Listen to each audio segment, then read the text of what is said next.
Derek Barnett has been ruled out for the game, so the Eagles will be down a defensive end. And, on the surface, it's like, well, they got a lot of them, but he has been maybe their most productive defensive end. He's legitimately the reason for one of their wins. Huge play.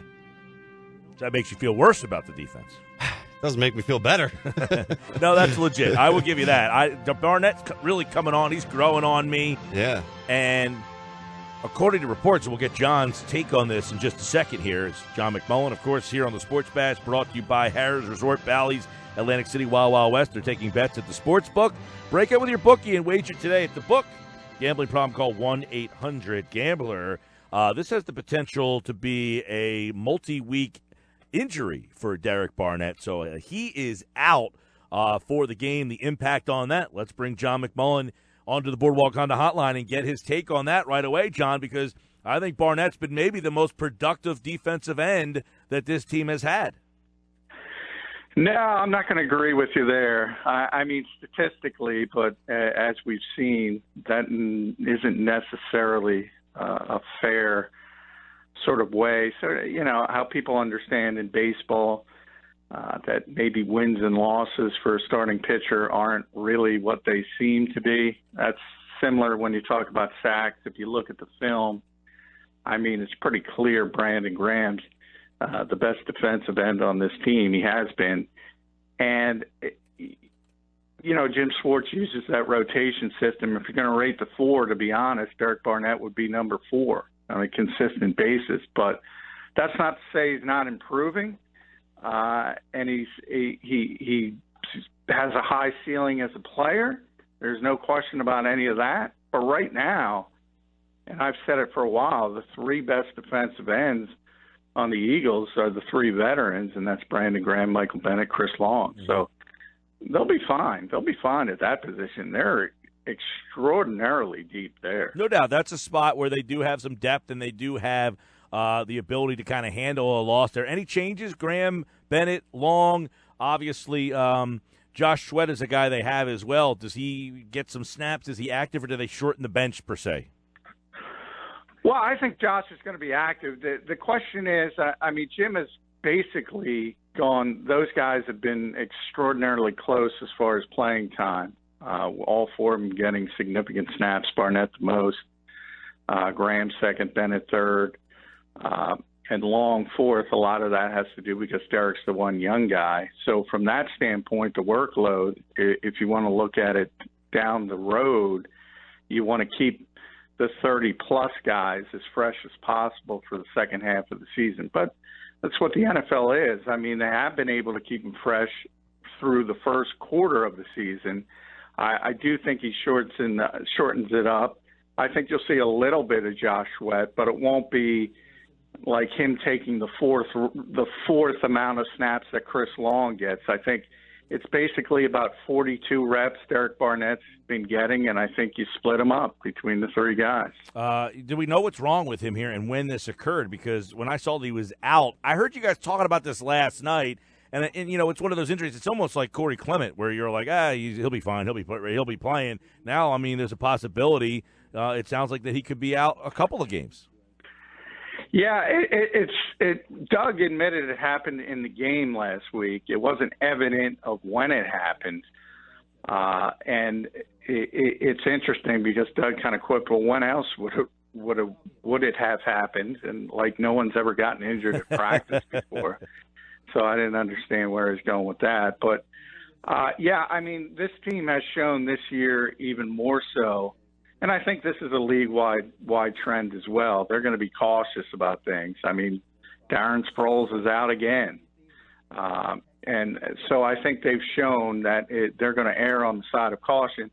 And again, I state again, especially at this position, because there's no need to push somebody back because they are so deep. And I think in a lot of ways I said, hey, you're going to see more Michael Bennett, and on the field, that's probably better for you. Yeah. Well, that's something we were talking about before. That's something we were talking about before. Ryan was talking about is there concern that Fletcher Cox is playing so much? And I said, oh, boo-hoo, my best player has to play more snaps. I get the concept that maybe he wears down, but a lot of teams, the best guys, they don't come off the field. The Eagles have the luxury where they do. I don't have a big problem with Fletcher being asked to play a lot, but I get the possibility of him, wearing down. But, these guys are great. These great players, they don't, am I wrong about that?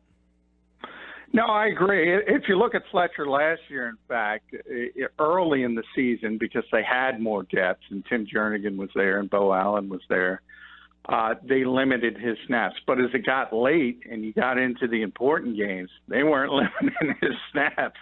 And I think that's the ultimate goal. It's sort of inverted. I mean, that's what they would prefer to do, is limit the snaps as much as possible early.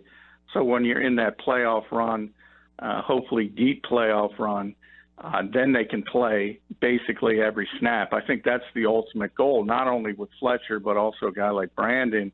And remember, from Brandon's standpoint, he had no off season, basically. So that has played into him taking a little bit fewer snaps than he normally gets. That will continue to increase. So, yeah, I agree with you. Most teams don't have the depth the Eagles have on the line, and they're forced to play guys. Minnesota coming in, they have two defensive ends. Everson Griffin's still out with personal problems. Deshaun Bauer is going to be out with an ankle injury. They only have two defensive ends on the roster. So you might see some Anthony Barr as a pass rusher, but that tells you, I mean, they got to play Danielle Hunter, and they got to play Stephen Weatherly because they don't have anybody else. So a lot of defensive linemen play a lot of snaps in this league. John, this Vikings team is coming into Philadelphia with the worst-ranked rushing game in the league, averaging just around 60 yards a game. How important is it for the Eagles to get off to a hot start early to get a lead on this team and really force them to sling the rock the entire game, where their offensive line is not very good at pass rushing? Do you expect the Eagles to have some no-huddle early on? Yeah, I mean, they always like to go up-tempo at some point. It's generally good early for Carson Wentz. It's proven that way. So it wouldn't surprise me if they want. They certainly want to get a lead. But this was one of those things last week as well. Tennessee almost comes into a game one-dimensional. Same thing with Minnesota. So maybe you'll see a curveball from the Vikings' perspective like you saw from Tennessee's, and they'll try to run the ball a little bit early. Yeah. But it's not going to work. So, I mean, not only are they the worst running team in football, the Eagles are best at stopping the run, and you mentioned their offensive line. But I would say that they can't run block, but they can't pass block either. So that's the big advantage in this game for the Eagles. I mean, now they've been able to overcome some things because the quarterback is so good throwing the football and the receivers are so good. So they can get you with some big plays, but I think it's going to be a big day for the Eagles' defensive front, even without Derek Barnett. John, Mike and I were talking earlier about Jordan Matthews and Nelson Aguilar, and both of them essentially excelling in the slot. And last week we saw Jordan Matthews with a big play down the field. Where are they going to be lining up majority of the time this week against the Vikings? Well, I would imagine they want to keep Nelson in the slot as much as possible because that's where he's so effective, and he turned into a really good player in the slot last season after Jordan left. I think Jordan is more of a volume guy, as I've always called him, not nearly as explosive. He did have the long touchdown, and that's not going to be consistent. I mean, he just doesn't have the long speed for that. But, you kind of get teams, and if there's a defense that is susceptible to being fooled, it's this Minnesota one again. They've had a lot of difficulty with motion and following their eyes with jet sweeps and things like that. So this is a team you can fool. And maybe a guy like Jordan Matthews gets deep that way. But it's not, we talked about it, it's not optimal. You would prefer to have Mike Wallace out there who could run, or even Matt Collins. And the Eagles don't have that right now.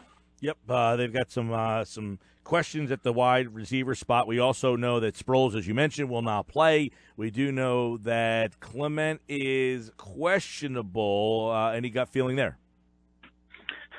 Well, he wasn't out there for the start of practice today. So, to be honest, I was expecting him to be ruled out as well because he hasn't been able to practice all week. I would be surprised if he plays. Now, for people that don't know, on Friday practices, the media, I mean, we typically only get to watch for 15 minutes or so, but Friday's even less. It's basically you're out there for 5 minutes and then you're off. So it's conceivable that he went out and did some things, but the fact that he hasn't practiced at all, I think it's pretty good indication. What I just said about erring on the side of caution, I think the Eagles are going to go that route. I saw your piece at 97.3 ESPN.com. It maybe kind of raised my eyebrow a little bit. Like, I get it, Wisniewski has not been great, but are they considering making a change at that left guard spot this week? Yeah, I think they're going to make the change. That's what some people have told me behind the scenes, and Isaac Seumalo is going to be the left guard. And I kind of agree with you. I think this is the change for the sake of change's sake. Wisniewski has been not great, but he's not been bad by any stretch of the imagination. And I've talked a lot about the Eagles' pass protection issues. I think it's a number of factors. I think it's the fact Carson's back in the lineup. He likes to hold on to the football. He likes to extend plays. That's one aspect.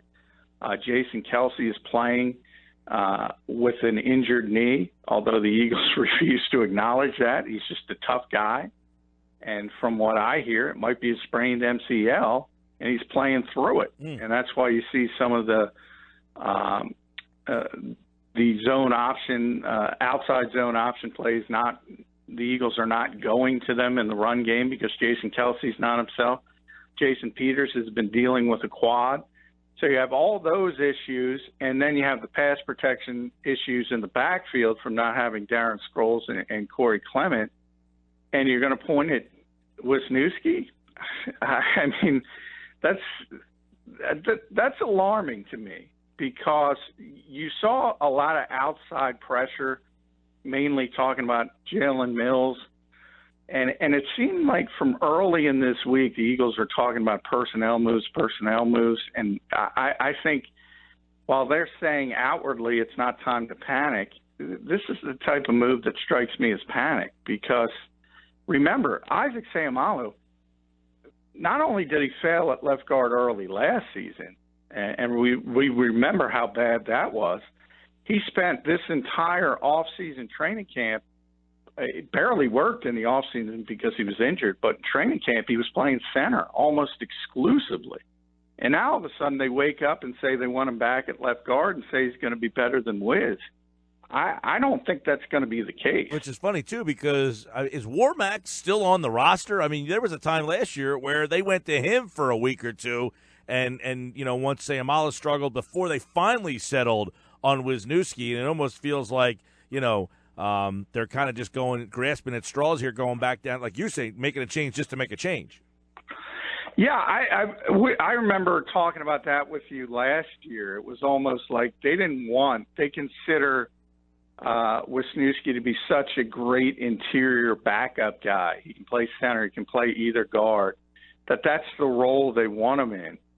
And you're right, when they first benched Isaac Seumalo, Chance Warmack got the opportunity. And then after they both failed, they only went, well, we got to at least get somebody who's competent in there. And that's when they went to Wisniewski. And, yeah, Chance still here. He's a Jeff Stoutland favorite dating back to their days together at Alabama, where they won 2 national championships together. But he hasn't been active at all. And obviously he's a bottom of the roster guy. It's kind of surprising he's still here because he makes quite a bit of money for a guy who's not active on game days. John, I just want to hop back to the Derek Barnett thing really quickly because I'm curious on your thoughts on it. Are we going to see any new faces in that defensive line rotation with him out? Are we going to see Josh Sweat a little bit more, or are we just going to see more of the usual getting more snaps? No, yeah, I said it basically has been playing, Derek Barnett has been playing 42 snaps a game. So I think you're going to see that 42 split up between the three guys, Brandon Graham, Michael Bennett, Chris Long. You might see a handful for Josh Sweat just to get him some action, maybe 5 or 6. But I can't see more than that. He's a long-term prospect for this team, and they have a lot of hope for him down the road, but I don't think he's ready to contribute. Now, another injury that popped up today was Haloti Ngata is dealing with a calf injury, and he's questionable. Now, we've already talked about the Eagles lack depth inside anyway when he's healthy. Now he's not going to be healthy, and that sort of Trevon Hester, who got promoted from the practice squad, sort of a bigger body than Bruce Hector, who they waived and then brought back to the practice squad. You might see him, so he might be the new name you see. No Clement, no Sproles. Well, Clement's questionable, but it looks like he's not going to get much playing time on the field unless I'm wrong with that. How are they going to divvy up the carries? We saw Ajayi 15 times last week, then we see Smallwood with 6, and that's essentially it. We talked about the pass ratio a lot this week. How do you see that running back by committee with a couple key guys out? Yeah, it's the same as it has been since those guys have been out. It'll be Jay and Wendell will be the third down guy. And then Josh Adams, if they do get ahead, if they do run the ball more, I talk about the personality of the game a lot, and they do have more running attempts, he'll also mix in a little bit as a running back. The big issue, and we've talked about it a lot, without Darren and Corey, you're down to your third down back, and we all saw Wendell Smallwood, who can run the football well. I don't think there's any questions about him there. He's a pretty good receiver. What he can't do is pass protect. So I think that's the biggest issue you're concerned with. But the reality is he's better at it than Jay Ajayi and Josh Adams. So you got to put your best out there. Right now, he's your best on third down. John, you asked Doug Peterson today about wanting to see a sense of urgency from his team and whether he got this. And he says, he kind of answered your question with another question, which sometimes means he's trying to kill time a little bit. But he says, I do. Our guys understand the type of team we have, where they are after a month of the season. It's more than just saying that there's a sense of urgency. I think we got to produce it, and we got to show it, obviously, the way we start football games. So do you feel that Doug senses, that this team number one, he said it, but that they have followed through with it this week? Well, yeah. I mean, the reason why I asked him is because he brought it up twice when he last spoke on Wednesday. Right. And I was a little surprised by that, to be honest, because I thought it was kind of a look behind the curtain and the fact that maybe he isn't happy with the preparation. And he insists he is, both on the record and off the record. He has said that. But yet he brings up that phrase, sense of urgency. Mm-hmm. So I think it's pretty revealing that he continues to say that. And that's, this team was very good early in games last season. And when you get a lead, everybody wants to play with a lead in this league. And that's what they want to do. And they haven't been nearly as effective early in games. And I think that's what he's talking about, and that's what they have to show. And I think it's an opportunity to show it this week because they're facing a team that you should be able to script well for and take advantage of some of their discipline issues and maybe score a touchdown. I think if you're able to do that on your first possession, I think things start to roll. All right, John, let's look at this matchup real quick. We got some injury situations here. Their offensive line has struggled a lot. The Eagles have the pass rush that hasn't been great. It's not awful. In this game, you make them very one-dimensional. Can they win the game with Kirk Cousins throwing the ball 50, 55 times, which essentially sounds like is going to be the script for them? Yeah, I mean, you never say never. It's going to be very difficult. He's definitely going to put up yardage, especially with his receivers, who are as good as it gets in this league. And he is one of the more accurate quarterbacks in this league, and that's what they were hoping for. And by the way, he gets a lot of criticism because they've started poorly, and they won 13 games last year, but none of it's his fault. By and large, he's been tremendous. Mm-hmm. I guess you can point to the Buffalo game. And the one big issue, and it keeps coming up, the Eagles know it, he tends to fumble the football. And he's one of those guys, like Carson Wentz, doesn't have the same mobility, but there's a reason when you get those big pass plays, it's because you're trying to wait for the last minute and guys to unclear. And that's sort of Kirk Cousins. He'll wait and wait and wait. And that's going to hurt you, but on occasion, it's going to give you that extra half second to get the pass rush there and maybe knock it out. Yeah. As I mentioned on Mosher, McMullen, and Krause, to take you inside the locker room a little bit, we were talking to Brandon Graham and said, nobody's fumbled more than Kirk Cousins since he's been a starter at the quarterback position. And Brandon pulled out his phone and had a strip sack of him strip sacking Kirk Cousins within 5 seconds. So they know it. Yeah. They also know that Tom Compton and Mike Remmers at the guard position. I'm assuming if you were to ask Fletcher Cox, are you excited about your matchup with Tom Compton? He's probably pretty giddy. Well, if anybody saw Thursday night football last week, not last night's game, but the Rams-Vikings, it was Aaron Donald against Tom Compton. Yeah. And that was sort of like a college game. That was ridiculous. You don't see that at the NFL level. And we talk about the Eagles changing guards. The Vikings haven't changed guards. They should change guards. But who knows? I have no idea why he's even playing. And, yeah, Fletcher Cox is going to have a huge, huge game. All right. There's a lot of intrigue around this one. We talked earlier with Matt Collar from 1500 ESPN in Minnesota. He seems to feel like Minnesota's a little desperate here. Does Philly feel desperate? No, I think some of the fans do. But, no, I don't sense that from the Eagles, partially because I do think, and I've been talking about it all week, I think this is a good matchup for them. I think they realize that. They're very comfortable playing at home, obviously. Won 17-20 there. So they have tremendous success at Lincoln Financial Field. And there is a desperate team coming in. That's always a little bit, you have that in the back of your mind because maybe they go on a 4th and 1 that they normally wouldn't, or they do some things and puts a little bit more strain on you. But they just have too many issues on the offensive line to see this going in a negative direction for the Eagles. All right, John McMullen, your pick and score for the game is? I have the Eagles winning it pretty easily, 33-17. 33-17 for John McMullen.